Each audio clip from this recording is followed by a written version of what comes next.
All right, I think we're good. Hey guys, this is Ron from the Rideshare Culture. How's it going? Nice to see you guys again. Guys, this is amazing. Thank you guys. We're close to 800 subscribers.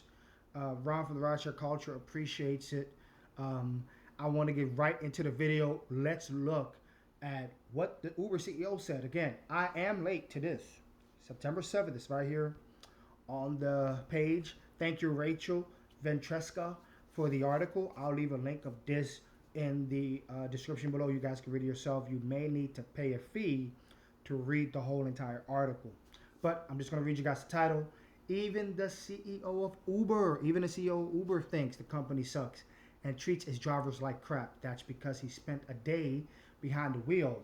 So Uber CEO DK has done an experiment. He got his experience, and now he's trying to give us the results. And the results that he sucks.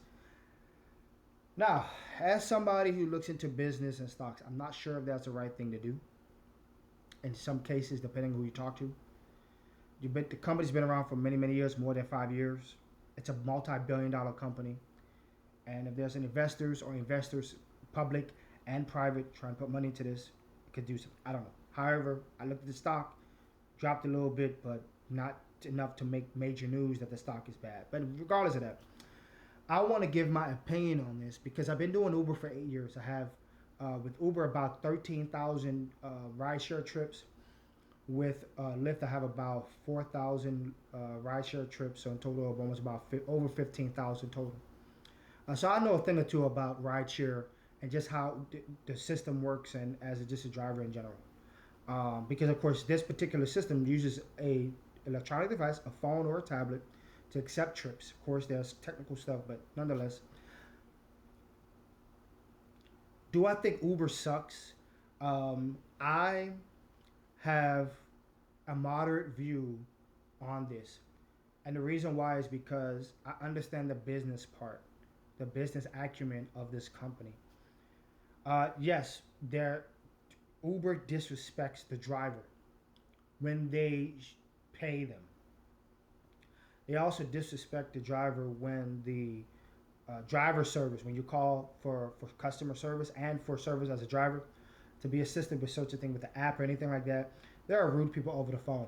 They're not here in the States, they're overseas, and they read the script that they're given to. Of course, Uber uses overseas employees, of course, to save money, right? Because if they had a call center here, they would have to pay such amount of dollars to keep people working.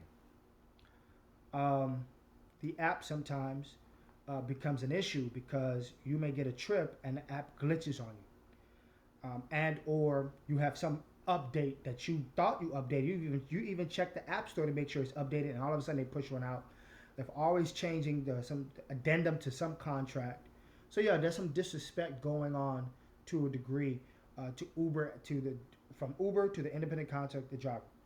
Also, when it came to this, when Uber became public, DK went on CNBC. They asked him, "What do you say to the drivers who think that they're not getting paid enough?" What do you say? There are some that could do well, and there's some that don't. They can pick and choose. But the real thing is that. He also said, "Hey, thank you to employees of Uber, the employees of Uber, for making this happen." That's disrespect to the driver. So obviously there's been a consensus of not having respect for the driver, and it's always been like that because again they were even trying to do self-driving. Use the drivers to get data and miles so that we can start building up the self-driving features that we look down the line 2030, maybe 2040, 2050. We don't know when. So yeah, I do see there's some disrespect there. On the flip side, what this has done for people, again, people wanted to get out of their jobs that they were not comfortable in and try something new. You came, maybe some people came to Uber to make extra money to go on vacation. Some people did do it full time because they couldn't stand having an overhead boss telling them what to do. However, of course, the money's not well. It's not based off where you are. You could be in Boston, Mass, drive 38 trips and make about $1,000 because I've seen that on the Facebook groups. or you could be in Miami, Florida, and the most you can make on a Sunday is about $400 with the Uber X and Premier vehicle, depending on how much you drive. But you got to be out for 12 hours just to do that, depending on the season. Because summertime, it's going to be really challenging to make 400 on a Sunday. So I understand the sentiment about the disrespect. But he only had a day behind the wheel.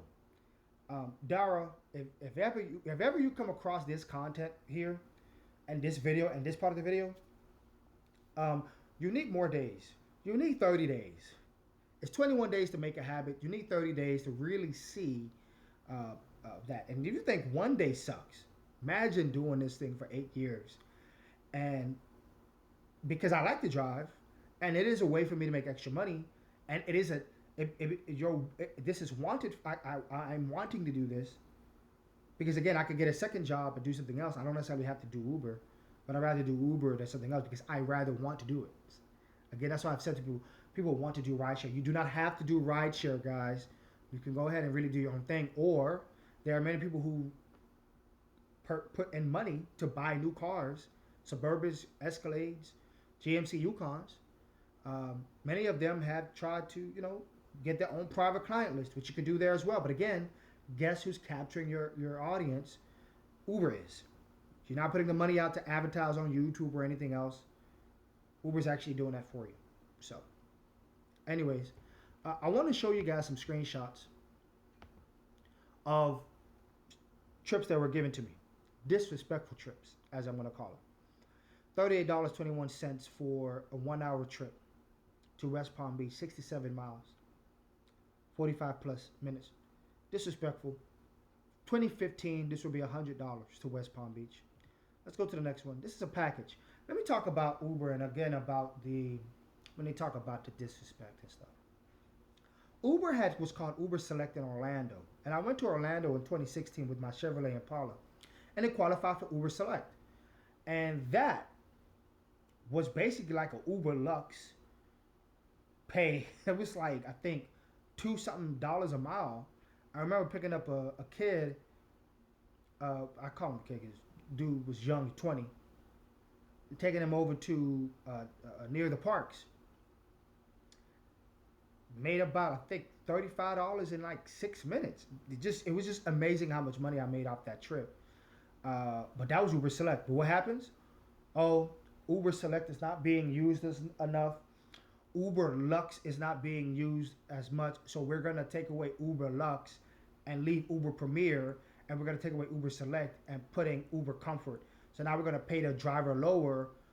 But then we're going to keep the same amount of fare dollars to the customer. So, yeah, there is some disrespect there to the driver because really the customer didn't want to use Uber Select because Uber Comfort was introduced while Uber Select was there. Come on, Uber. I'm not sleeping under a rock. These are my opinions. These are not facts. Look at this package here. It used to be called Uber Connect. Uber Connect changed to Uber Connect Express, and then they lowered the amount of dollars that came to me. $22 for a package. This was during COVID. This particular mile and minute, this would be $50. This was about $50 during COVID, during 2020, 2021 when they came out with this feature. Let's go to the next one. This is an hour trip again from Miami. Look at the time, 8 o'clock p.m. I got the time up there to Lake Worth. $37.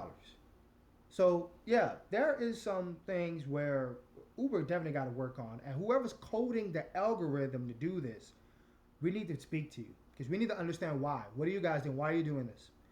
Uber Comfort Electric, A64. I have to drive 12 miles to go and pick up this person. This person is a 5-0. So as a veteran driver, if a rider who is a 5-0, he may be new or not sure if he may be a new to Uber. He could be. He may see 12 minutes and Uber always tries to do 2 to 3 minute pickup. He sees 12 minutes, he's like, oh, let me cancel. Let me go get another one. So maybe I could be on the way and then the guy cancels on me. And again, even if I get to the guy, this still doesn't make sense. $8.64. I should get paid way more picking up the guy, but they look at from the time I get the pickup to the time I drop off. That's what they look at, and they believe the mileage itself, from what I'm looking at, they believe that this is great. I'm actually getting more than 75 cents a mile based off old mile and minute rates, which they no longer use because we have upfront fares. And the other disrespect is upfront fares. Upfront fares are not necessarily conducive to the Uber driver, in my opinion. Now, there are some that come through, you'll be like, oh, wait, $4 for half a mile across the street? Yippee! If I can get $4 every trip and it's literally in the area, for me, that is amazing. But if I'm getting long trips, which they have said that longer trips will pay less, then you end up seeing stuff like this. You end up seeing these fares. So yes, Dara, DK, yes, Uber has some things that they need to work on, some opportunities that you need to look into. I'm hearing that he had a meeting with his colleagues about this, and I'm hearing also that he shout out to the rideshare guy and the rideshare garage when they talked about this, is that he also was calling the product. He was calling it the product, using the term product, and not people. So again, even though he did this with his Tesla, by the way, of course he has the money to buy it.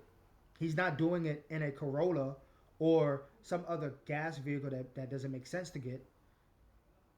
He got an electric car, which saves in the long run, that most people don't have yet as an Uber driver. Um, he's still using some terms, or alleged some terms, because I haven't heard it myself, that are not conducive to the driver, meaning we are drivers, people, not products, or product facing people, or independent contractors, whatever you want to use. So my reaction to this is he still is making his millions of dollars as a CEO. Is he really feeling the heat? Because again, deactivations, unjust deactivations, did anybody report DK for him to see how that works? Did DK show us his rating? Can DK look into the system to see if somebody rated him a low score? Because now Uber put in the message board, and it says here, let me look at it real quick. It says here, based on your 500 ratings, will exclude certain ratings from your average, for example, from riders who frequently give low ratings and for reasons outside your control, such as traffic. And we've been talking about this for many times. There's a paragraph right there. That there are some riders who just rate low just to rate low, not knowing that affects drivers. People want to see 5.0. They want to see the 5.0 on the screen, and they want to see that. Let me show you my 12,000 trips 8 years. Let's see that. 12,000 trips 8 years 5.0. My AR is low. However, because I'm blue all day, baby, as we say on the Facebook group, blue all day. But anyways, what are your guys' thoughts on this? I know I'm late. I just want to get your guys' opinion. Even the CEO thinks this. Do you think that's going to be changed? Do you think now they see? Because he's talking about employees going out. He's excited about employees going out and driving. But does that matter? Even if they do that, even if they drive, did that help with how are they going to be sympathetic or empathetic to the drivers and say, you know what could be a great rate or a great product for the driver? So you're going to have happy drivers and happy riders, because you actually need happy riders first, and then of course you need happy drivers as well for this product to do well. Are they going to be doing this so then they finally will treat us as drivers as we are, be taking the risk of picking up people in our car, going from A to B, and making the company a $1 billion company? Anyway, DK, if you're watching this, shout out to you for coming out and putting this out there. Takes a lot of guts, in my opinion, to do that as a CEO, but you did. I just hope that the results of this will transpire into some action in this app. Anyway, with that, the guys, thank you for watching. You guys have a good one. Have a great day. Subscribe if you like. If you don't like the video, put the thumbs down. If you do like the video, put the thumbs up. And I'll catch you guys on the flip side. Peace.